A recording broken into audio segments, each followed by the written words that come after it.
Hello, my name is Cheryl Schaefer, and I'd like to introduce my guest today. This is Susan Farese. Susan is a nurse, and she has a military story, and she has a story about creativity that I would like to talk to her about. So this is who our guest is on today's episode of Veterans Helping Veterans TV virtual interview. Hi, Susan. Nice to see you again. Hi, Cheryl. Great to see you too, always. Okay, great. So can you tell us a little bit about your military experience? Because yeah, you were not in just one military branch. You actually served in two. Actually, I started after receiving my bachelor's of nursing and joined the Navy on a buddy system, actually, in late 1970s. And I was stationed in San Diego, which I am in now. So it's funny how life has returned me 10 years ago to the place that I started. So I was a Navy nurse in general medicine and cardiothoracic surgery for those 3 years, and transferred just for paper. It was just a choice to transfer to the Army for the next 9.5 years. So I was a major when I got out in 1990, and I was stationed stateside as well as overseas, and worked in medical surgical, intensive care, recovery room, nursing education, nursing administration, etc. And so I was also got my graduate degree, my master's degree through the military. And after paying back the time, I separated from the service in 1990. So I had a really great 12 plus years, fascinating experiences, different locations, great working in a man's world and learning to live with diverse people. It was just a very, very good experience for me. And I learned leadership, I learned team building, Would you trade that being a team member. experience? Would you trade that experience? No, not at all. Not at all. I grew from it. I grew from it in many, many ways. And it was very valuable to me. Now, today, I'm not sure. Well, I'm not sure I would do the same thing today, because things were a little bit different back then. It was more of a peacetime. I actually didn't know who I was. I was young. I was burnt out in my first job as a nurse, dealing with death as a 20-something. So it helped me grow up and mature. And some life experiences made me mature before my time. But yet I was still immature. So by the time I got out, I felt I knew who I was, and it gave me the experience and the confidence to start life anew. Well, that's great, because I mean, I think anybody that successfully serves in the military, I think that's what they do get out of it. And you learn to think of others first before yourself. And you certainly do that as a nurse, no matter whether you're in the military or a civilian nurse. That's part of the call of nursing. Right. And what got you into nursing? What got me into nursing was the same person that got me into poetry. It was my maternal grandmother. My maternal grandmother passed away very tragically from early Alzheimer's disease, as a result of early Alzheimer's disease. She was only 60 years old when she passed away. So she had Alzheimer's in her 50s. I grew up kind of early and matured because of this. She was my soulmate too. But I would have to visit her with my mom. She was institutionalized because nobody knew what this thing was back then. There were no daycare centers. There was not the support for Alzheimer's, early Alzheimer's especially. So the experience of having a grandmother and being kind of caregivers for her and visiting her made me value something in my heart that wanted to give back and care about people, because I cared so much about her. So I guess subconsciously, and also when I was in high school, my counselor and I had a conversation about, what do you think you want to do? And I remember saying, I like people and I like science. Those two things with nursing. Perfect. So I went for my bachelor's degree and joined the service right after getting out of college, very, very young. What's the most traumatic incident you had to deal with while serving in the military? I was fairly early in my career. Let's see, it was in the early 1980s. And I remember that a soldier was crushed between two tanks. And that was traumatic. I mean, that was traumatic. There were several instances that I don't even want to remember, but it was peacetime, remember? So it was a training accident, and it was very tough. On the other hand, there were positives as well. Always dealing with death is difficult. And I can imagine the nurses today dealing with so much with COVID are really, really having a lot of angst and PTSD and depression and burnout and that kind of thing. And that's one of the reasons I wrote or released the book again this year, because I just feel for nursing. I'm sure that's an understatement, because it's just so, it's insane what is happening and why people just don't wear the mask and do the right thing. I just don't understand. But meanwhile, that's neither here nor there. The idea here is you had a brilliant medical career and you are outreaching to help this current generation of medical professionals, especially nurses, to cope better with what is going on in our world. Because frankly, for me personally, there ain't enough money in the world for me to be a nurse. Even in my youth, that is not a career I ever considered. Right. Because it really takes a special person, a really kind-hearted, love others before self type of personality to even want to go into nursing and to care for others with everything you have to do in that occupation. Exactly. Well, at this time, I'm not working clinically as a nurse. I keep my license up, and occasionally I do consulting, but I'm in the communications field now. I'm a publicist and I do PR. I use my nursing process even with clients that are in a non-medical fashion. I assess, I plan, I implement, and I evaluate. So I'm continually a nurse no matter what. And as I go out anywhere, shopping or in my kitchen or to a play, I'm always making rounds with my eyes. I'm always like getting a pulse of what's going on just because of my nursing. So the nursing and your military background, because and the military background, absolutely. Looking, before I ask you to read your beautiful poem, when you sent me the book and I saw that and I read it, but when I heard you read it, I wanted to ask you to read it for the program, because it's really it's at once, it's a beautiful poem, but it's at once tragic, because we feel your pain in the words and how you express watching your grandmother's physical and mental decline. It's devastating, but very powerful words, just something I could relate to, because my mother was a World War II veteran and she died at the VA nursing home in Menlo Park. And part of her issue was she also suffered from Alzheimer's. So I could relate to what you were expressing. So the book is Poetic Expressions in Nursing, Sharing the Caring. And my hummingbird here on the cover is basically my mascot. Here's the back. Because hummingbirds remind me of nursing as well, because we are constantly monitoring others, going from room to room, person to person, and meeting their needs, in medical terms, and just being watchful and showing our care. And when I watch hummingbirds, I've been watching them for several years now.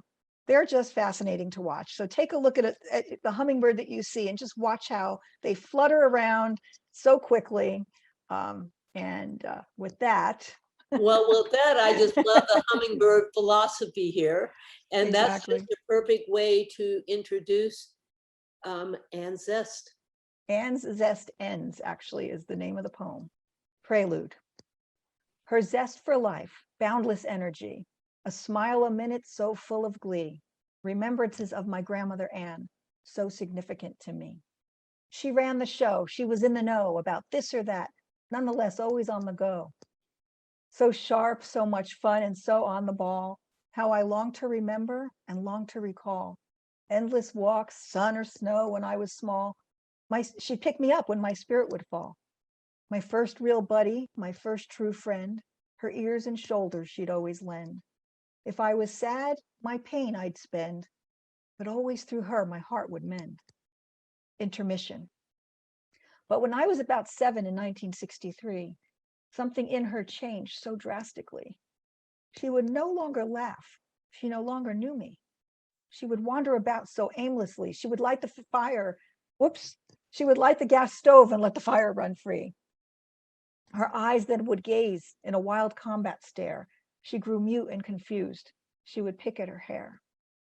Who is this new stranger taking over her mind? Where did her spirit go? What did it find? From doctor to doctor, this mystery grew. It was 1965 and still nobody knew. To a state institution eventually. Her spirit then faded each day religiously. She grew steadily worse. It took 6 more long years. I would visit her with my mother. We would shed many tears.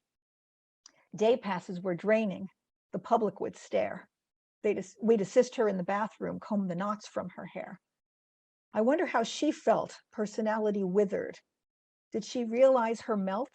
Were her synapses in a blizzard? Finale. On the 13th of April, 1971, when the hospital called us, 'twas the weight of a ton. She was terminally losing the battle and had wasted away, lost all faculties, not her choosing. She died soon after that day, the next day, actually. I reached for her hand at the bedside to say goodbye, friend, on that fateful day. And she mumbled and stared and connected. She mumbled as if to say, so long for now, Susan. I'm afraid it's time to take my rest, because Alzheimer's drained my life away. But at least you've inherited my zest. Reflections. 20 years later, I weep for the past. Fond memories of Anne. She left the good life so fast.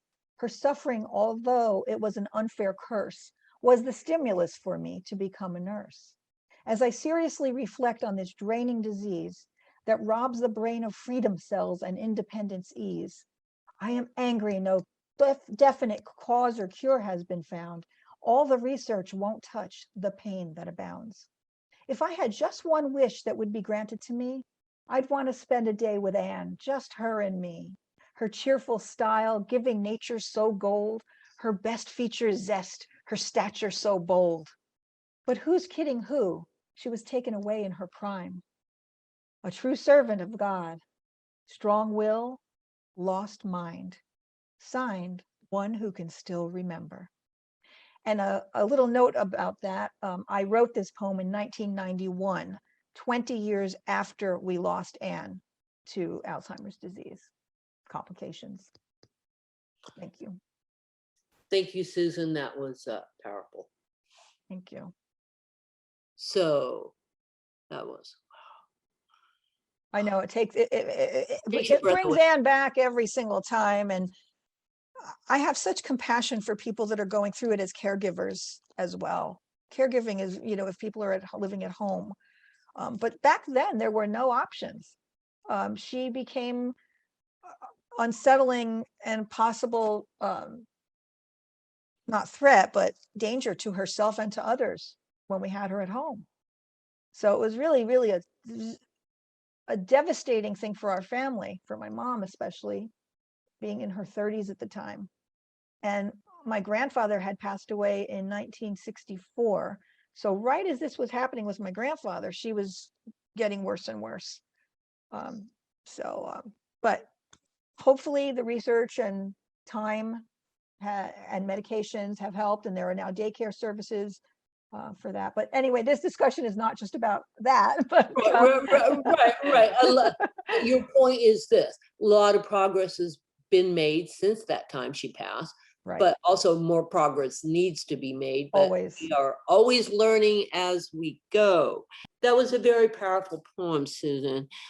Very heartbreaking and very relatable, because our family went through something similar with my mother, and she passed away at a VA nursing home in Menlo Park. And she had her issues, but it certainly reminded me of my mother. So they live forever in our hearts. Absolutely. And, Absolutely. and it's very powerful. And I want you to talk about, I know what you've done in the last few years is you have your own communications company, and you do a lot of empowering of other nurses and medical people to really unlock that creativity for themselves and for veterans, and how it's helped you deal with your own issues. Those are all kind of a bunch of questions all rolled into one.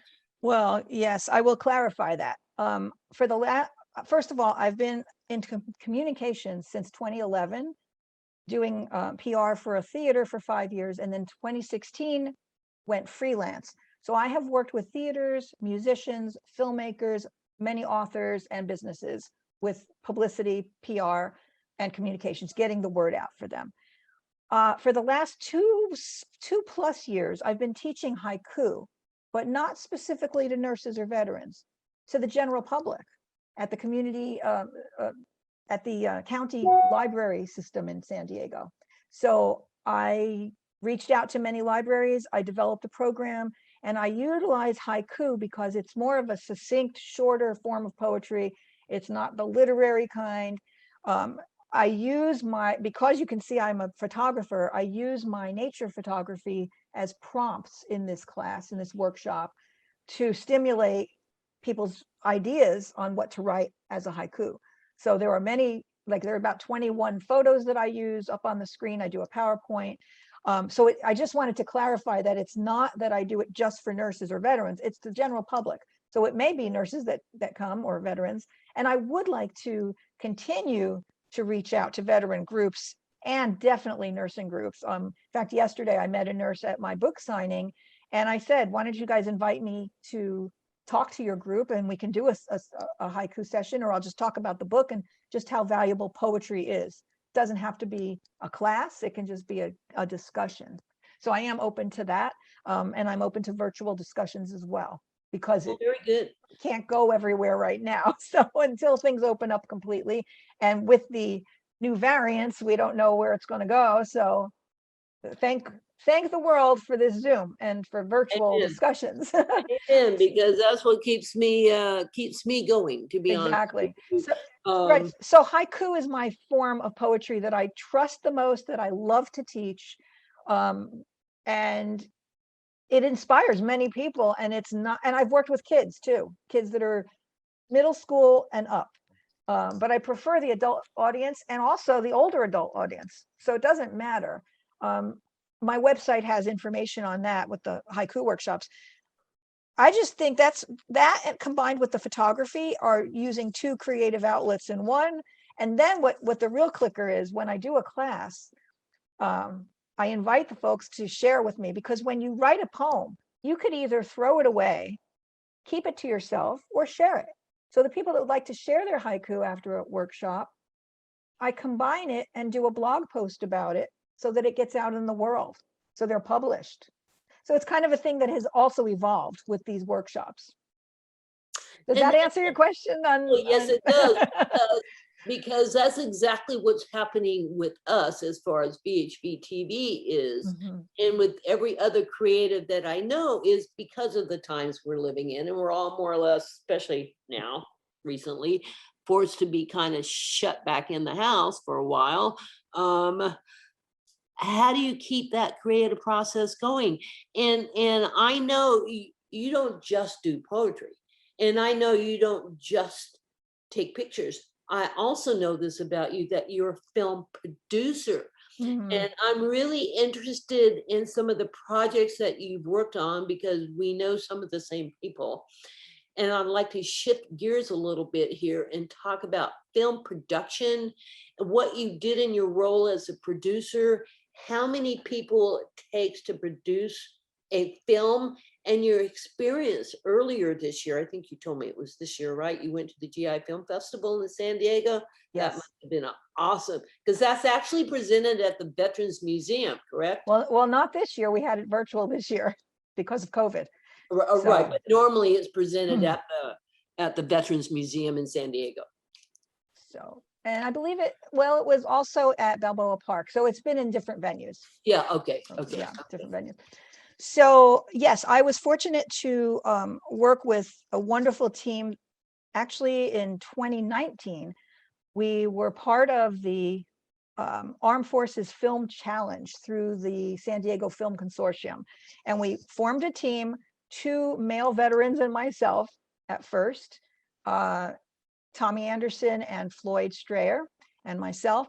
And Tommy wrote the screenplay for Life After Oblivion, which was a 9-minute ultimately, and it might have been different times based on the editing and whatever. But we were part of this film challenge with other people's teams, and we went on to the GI Film Festival. We were I believe, the only team of us that went on. And it was fascinating. I ended up producing, casting, doing publicity for, and acting in the film as the psychiatrist. And it's a very interesting, compelling story. And we can put the link up for the website if you'd like also. Yes. So that was a great experience. It was a virtual GI Film Festival this year. We got to be on panels discussing the film and how valuable it is for PTSD, for veterans with PTSD to seek treatment. And in this particular film, it's a Marine, and it involves a sniper. I don't want to say the whole thing because No, we don't but want to spoil it for anybody. We just yeah, want to let people know the power of film in the creative process, right, because that's part of our conversation today is right, how do you create? You can do that in really, you can sit down like you've been doing, writing right, this beautiful poetry. You can teach others to do what you right, get so much pleasure out of. right, You can just find something that takes you out of yourself that you can share and say, look, can you help me yeah, create this TV show exactly, today? Can you exactly, help me produce a film? Can you act in my film? Can you do this? Because I've only gotten better with age. And part of the reason for that is because I learned to creatively express myself for exactly, myself. And I exactly. cannot imagine my life without being creative. And the idea here is if I can do it, you can do it too. Absolutely. Because I believe in empowerment. And one of the things I wanted to say to you, Susan, is if you're not familiar with some of these outstanding women veteran organizations, let me tell you, because you are an entrepreneur and because you have your own communications company, please, please, please check out the Women Veterans Alliance. Okay, so as far as Life After Oblivion, we had a certain amount of time to get it done, and we got it done the last weekend, I'm sorry, in February. And then the pandemic hit in March. We finished our film. So my point is that us veterans were task oriented enough to get it finished on time, way before everybody else. And then the pandemic hit. It was just phenomenal. We shot it in Bakersfield at what was it, Windwolves Preserve. Gorgeous property. And we had, I think it was something like 15 veterans involved in it. It might be higher, and many more volunteers. We also used the airport in Bakersfield, the smaller airport, for one of the scenes. And it was just a phenomenal experience. It brought everybody together. We're very proud of it. And so hopefully it'll go further at some point in time. But we do have a website, and I'll send you the link for that as well. Okay, well, very good. Well, I happen to know Tom Anderson from the Hollywood American Legion Post. I met him a few times. Man, that man is a rock star. And He's on fire. He's yes, a former he is on fire. firefighter too. Creatively, Yeah, Tommy he's and knocking I. it out of the ballpark. So congratulations to Tommy and his crew, and to you for being a part of all that, because that really is creative expression right there. Absolutely, absolutely. It was very, very, very, very good experience for many of us. So thanks for having me share that. Okay, well, very good. So now, what else would you like to talk about right now? What would I like to talk about? I don't know. I think women overall need to feel empowered and inspired and confident in themselves and speak up and enjoy life and do something for themselves every day, as well as taking care of others. And I'm right there with you. And if poetry can help you, reach out and we can work out some kind of a workshop. We could do a virtual workshop. I just feel that being creative is a way to combat your fears, your anxieties, your stressors, etc. Something creative. I can't say it enough. Creative passion. And especially now that everything is kind of reverting back and we're being forced to Right. isolate more, and the technology is here. It's on our Mhm. phones and it's on these computers and we can do it virtually. Is it perfect and ideal? No, but it works. Right.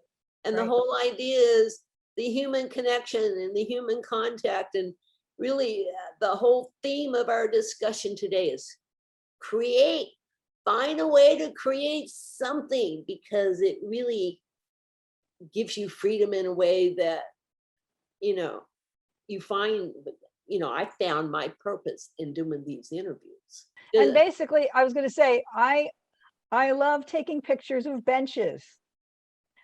There are many benches out there. Sit down and look outside and look at nature and take pictures of benches. It's very phenomenal. I can't wait to do a gallery of all my benches that I've taken. Well, since you're talking about benches, let's talk about what's the most amazing connection you made while sitting on a bench with a total and complete stranger. Ooh, that's a good question. I don't think I sit with strangers on benches, but I do my photography of benches because it helps people to say, why don't I sit here and look? I mostly look at nature if I'm sitting at a bench.